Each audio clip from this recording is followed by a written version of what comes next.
Professor Gao, I want to ask you this. Wasn't the whole point of the Shanghai Cooperation Organization, the grouping, the Shanghai Five as it began, was to foster regional peace? Wasn't that one of the objectives? So when a fight against terror is being spoken of, why is it that China doesn't want a unanimous statement to come out? Why does China want to leave out the message of fighting terror? Thank you very much. I think the SCO was founded decades ago to deal with the spillover of terrorism, extremism, and radicalization out of Afghanistan after the outbreak of the American-led Afghan war, more or less around 2001. So I think anti-terrorism was actually one of the dominant themes of the SCO to start with. So don't get us wrong that anti-terrorism of all forms, shapes, and colors should remain a dominant theme for SCO. However, whenever you have a terrorist attack taking place anywhere in the world, you need to get to the bottom of the situation. You cannot jump the gun and then immediately point to another country as if that country is the sponsor of the terrorist attack. There should be a due process, go through all the investigation, come up with all the evidence before you can point your finger at any particular sovereign country. Now, Sure. I think this is what happened. The terrorist attack several months ago was condemned by China, and by me personally. I condemn all kinds of terrorist attacks, but you cannot just jump the gun and say certain country was organizing the terrorist attack and you Sure, have I the take right your to point there, bomb that Professor Gao, but particular let me country. interrupt and ask you this, because you say that you can't jump the gun. Then why is it that the same thing was done by China at the nudge of Pakistan to try and blame India for what happened in Balochistan a few weeks ago with the Jafar Express? Is there any evidence to back that India helped any of those Baloch Liberation Army members to attack that particular train, to kill so many Pakistani military agents? Is there any proof of that? Did China not jump the gun when that was included in the statement? No, facing with these situations, I think we need to exhaust ourselves in doing thorough investigation. What's happening in Balochistan is not only terrorist attack, it's kind of trying to split Balochistan away from Pakistan. So it's much more than a terrorist attack. It's a separatist movement very much against the fundamental national interest of Pakistan as a united country. And I think Pakistan, as a united country, has all right, as any other country faced with such separatist movement, to use all the wherewithals at its disposal to fight off such separatist movement. So I think the nature of the situation is completely different. You are talking about an isolated terrorist attack involving Indian nationals on the one hand. You are talking about a highly organized and structured separatist movement trying to pull a very much large part and the Pakistani administration and the government, the army, can fight the Baloch Liberation Army on its own. Why blame India was the question that I was asking. But Lieutenant General Kulkarni, we've seen this kind of narrative that's being built by Pakistan on multiple global fora like this, especially in the last 2 months in the aftermath of the Pahalgam attack and of course Operation Sindoor. Pakistan has been running desperate, trying to knock on doors of several of its allies. Unfortunately, most of them, including the United States, have backed India's right to self-defense and to defend itself in the face of such terror attacks. With utmost respect to Mr. Victor, because he seemed to have jumped the gun in blaming India when it came to Balochistan, and he's taking time to blame Pakistan for what it is doing in India and using terrorism as an instrument of state policy. I think he has his point of view. I will not dispute it, because he puts terrorism as one part and he's calling Balochistan something in which he does not hesitate in blaming India for what is happening in Balochistan, which is absolutely incorrect. For anybody who goes back to 1948 until date would know very much that Balochistan wasn't part of Pakistan and it was by force taken by Pakistan, and therefore that whatever is happening today in Balochistan is because of the Balochis themselves. India has got nothing to do with it. Well, even in the Mumbai attack, we gave Pakistan enough evidence, and we did tell not just Pakistan, the entire world, that Pakistan was deeply involved. Pakistan is using, and I'm sure will continue to use terrorism as an instrument of state policy. There is no denying the fact about it. there is duplicity, and duplicity comes from all over. So let's not say that, well, Pahalgam was a separate issue altogether, and that one required time to get to know whether Pakistan was actually involved or not involved, and that India was jumping the gun by blaming Pakistan. I thought that is highly, highly incorrect. Otherwise, why else would whatever transpired for 4 days between India and Pakistan, would Pakistan lump it?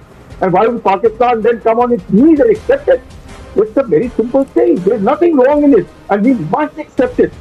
However, I use respect for whatever that be, the friendship between the two countries, higher than the Himalayas, deeper than the ocean, sweeter than the honey, all said and done, adequate investments into Pakistan. We know what exactly is happening in China-Pakistan economic corridor. Perfectly fine. That's between the two countries. But not to blame Pakistan, but to blame India, and to take out a joint communique trying to show that, well, India can be cornered, definitely not acceptable. And if you have to be good friends and neighbors, it's very, very important. Very, very important for both the countries to be respecting each other's territorial integrity and sovereignty. There is no denying the fact, and nothing can move. Terror and talk can't go together. Expansionism and talk can't go together. Where is the doubt? I think these are organizations, these are regional organizations which are for political reasons, economic reasons, international defense and security cooperation, and the ambassador rightly brought out 24% of the world's area. Imagine 42% of the world's population, 23% of the world's GDP. What more better organization can it be? It's one of the finest organizations which, if they use resources and the need of it is being there, and definitely an organization which has RAT, nothing else but RAT. RAT is what? A regional anti-terror structure, and that is basically it for us. I thought, yeah, well, there has been, and I'm so glad that our defense minister did not sign the joint communique, because it was very essential to be able to convey to all countries concerned that, look, terror has no religion, terror has no country, terror has nothing, terror is terror, an absolute terror which must be condemned by one and all, irrespective of where it originates and who are the people responsible for it. Absolutely. In this case, Pakistan is responsible. Yeah. Absolutely. And Victor Gao, this also sets the stage of what we are going to see in a few months from now. This is the SCO Defense Ministers meeting. We are going to be seeing the heads of state SCO meeting in a few months from now as well. Do you think this sort of sets the stage for what is expected to happen? Now, maybe China is, doesn't have an option, so to say, other than back Pakistan and try and take that nudge that Pakistan gives you your way, because there are millions of dollars as far as the CPEC project goes that are at stake for China and Pakistan. They have their interests to look at monetarily as well, which is perhaps why they're trying to take sides here. Is that what you think is happening? No, I don't think so. First of all, CPEC is a live, very dynamic global project, and CPEC is just part of that BRI global initiative.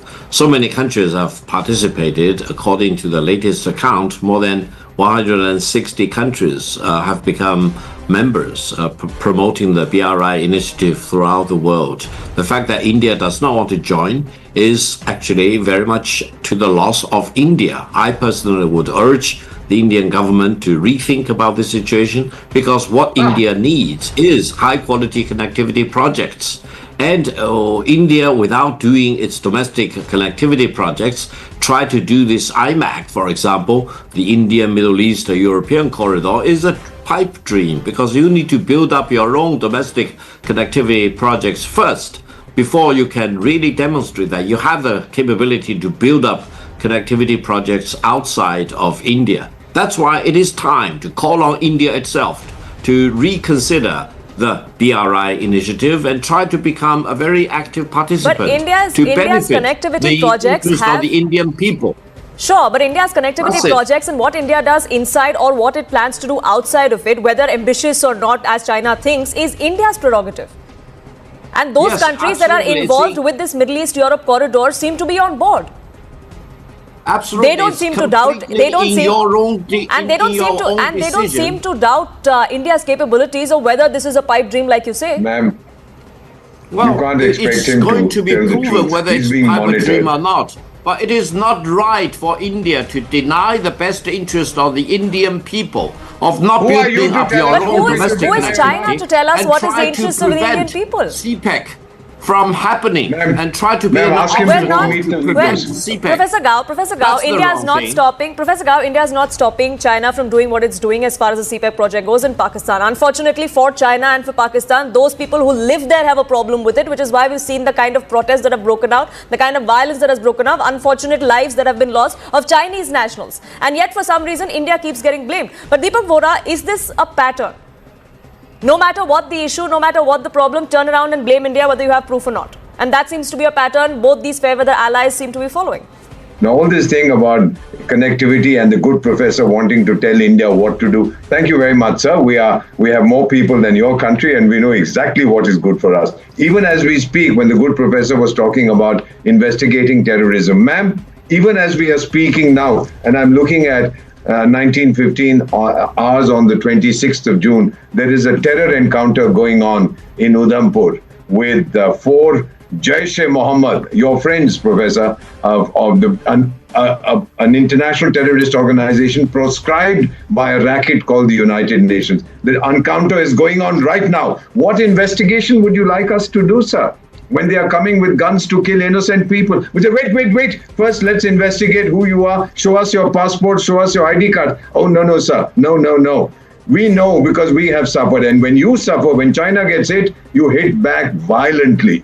We don't comment on that. That's your prerogative. So may I request you, Professor, we are very polite people, but we also know how to defend our interests. And what the General has just told you, one of the most highly decorated, let me complete, sir. One of the most highly decorated members of the Indian Army. We know what happened in Galwan. We know what part of Indian territory is occupied by 2 countries, in fact. We know it all. You can investigate till the cows come home. What we want is direct action, and this is what we are seeing today. One more terror attack from your buddies, higher than the mountains, deeper than the oceans, sweeter than honey. The honey has gone rancid, the mountains have fallen, the ocean is coming up to the surface. Let me just tell you, one more terror attack and all hell will break loose. And India has made that clear. Any future act of terror is act of war, and that's how it will be treated. Yes, Professor Gao, 30 seconds, please. I need to get in Lieutenant General Kulkarni as well. Yeah. Two points. One is that my advice for India is don't wear war on your lips. It's not a good recipe for you. We don't, sir. Let's promote We don't, peace. but we cannot be sitting there waiting for the enemy to finally see the light of day and not attack innocent civilians. The second point is even more importantly, being a member of SCO, India, Pakistan, all the other members should work together to come up with a framework agreement. Absolutely, so none they of should the work members together to fight against terror. Why was that not seen today? Against any other country, and we should work together to get to the bottom of each of the terrorist attack and try to really get to the bottom of the situation. I agree with what you say, sir, but I think this advice was meant for Pakistan and not for India. Because so Pakistan, your ally, needs to listen to this.